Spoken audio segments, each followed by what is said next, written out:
আসসালামু আলাইকুম প্রিয় শিক্ষার্থী বন্ধুরা, তোমরা যারা সপ্তম শ্রেণী থেকে আগামীকাল ষান্মাসিক মূল্যায়নে অংশগ্রহণ করবে, তোমাদের শিল্প ও সংস্কৃতি পরীক্ষা অনুষ্ঠিত হবে। বন্ধুরা, এটি তোমাদের শিল্প ও সংস্কৃতির প্রশ্নপত্র।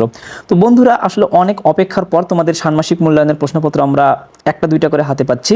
ইনশাল্লাহ আমি চেষ্টা করছি বাকি ক্লাসেরগুলো তোমাদের জন্য দেয়ার, যদি সম্ভব হয় অথবা যদি আমি হাতে পাই। তো বন্ধুরা দেখো, তোমরা যারা সপ্তম শ্রেণীতে আসো, এটা হচ্ছে তোমাদের শিল্প ও সংস্কৃতির প্রশ্নপত্র। বিদ্যালয়ের মহান স্বাধীনতা ও জাতীয় দিবস উপলক্ষে অনুষ্ঠান আয়োজিত হবে। অনুষ্ঠানটির পরিকল্পনা ও আয়োজনের সকল দায়িত্ব তোমাদের।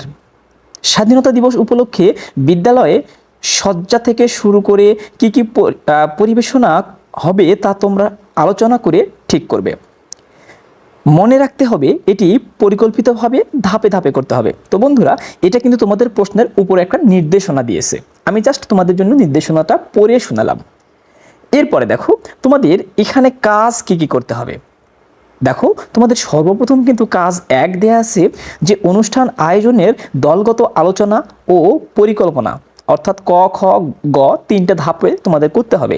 নিচের দিকে দেখতে পারবে তোমরা যে ক খ গ 3টা আসলে ধাপ এখানে দেয়া আছে। দেখো আমি তোমাদের পড়ে শোনাচ্ছি।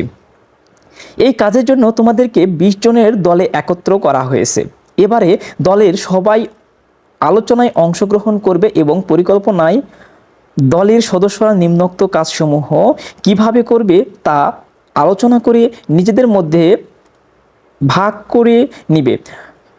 দল বিভাজনের সময় চেষ্টা করবে সব দল যেন সমান বা কাছাকাছি সংখ্যক সদস্য থাকে বা তার বেশি বা কম না হয়ে থাকে। অর্থাৎ ব্যাপারটা হচ্ছে যে তোমাদের দলে ভাগ করতে হবে কমপক্ষে 20 জনের জন্য। এখন 20 জন যেন প্রত্যেকটা দলই প্রায় থাকে, অথবা অল্প 2-1 জন কম বেশি থাকতে পারে। এরপরে দেখো বলছে যে একটা বিষয় তোমাদেরকে কিন্তু খেয়াল রাখতে হবে, সেটা হচ্ছে যে দেখো আমি তোমাদের এখানে দেখিয়ে দিচ্ছি যে 4 জনের সদস্য থাকবে, মূলত 3টি দলে ভাগ হয়ে যেতে হবে তোমাদের। এখন দেখো যে আলোচনা সাপেক্ষে তোমাকে যে কোনো একটি দল বেছে নিয়ে নিচের কাজগুলো করতে হবে। দলগুলো হবে নিম্নরূপ। এখানে তোমাদের কিন্তু দল সম্পর্কে বলা হচ্ছে। দেখো কি দল, আমি একটু উপরের দিকে নিলাম তোমাদের দেখানোর জন্য।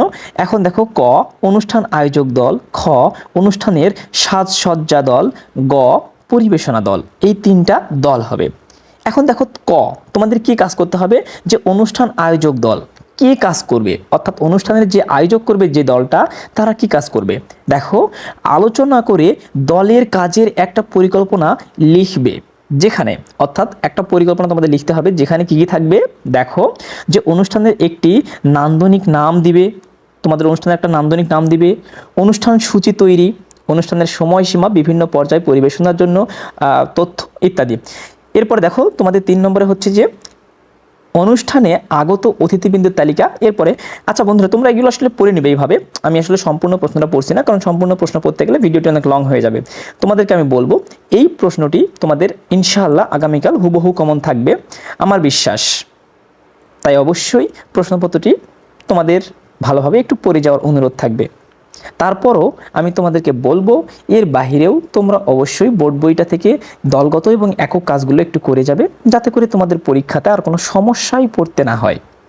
তো দেখো বন্ধুরা, এটা হচ্ছে তোমাদের সম্পূর্ণ আসলে প্রশ্নপত্রটি। এখানে দেখো যে আলপনা আঁকা নিয়ে তোমাদের একটা কাজ আছে। মহান স্বাধীনতা ও বিজয় দিবস উপলক্ষে আয়োজিত অনুষ্ঠানে বিদ্যালয়ে তোমাদের একটা কাজ করতে হবে আলপনা আঁকা নিয়ে। তো বন্ধুরা, আমি আসলে তোমাদের এই ভিডিওটি আর লং করতে যাচ্ছি না। তো যারা আসলে অন্য কেউ যদি আমার ভিডিওটি দেখে থাকো, আমি তাদেরকে বলবো তোমাদের প্রশ্নপত্র আমি এখনও হাতে পাইনি, তবে আমি চেষ্টা করছি তোমাদের বাকি ক্লাস যারা আসো তাদের প্রশ্নপত্র খুব শীঘ্রই দেয়ার, যদি আমি পাই।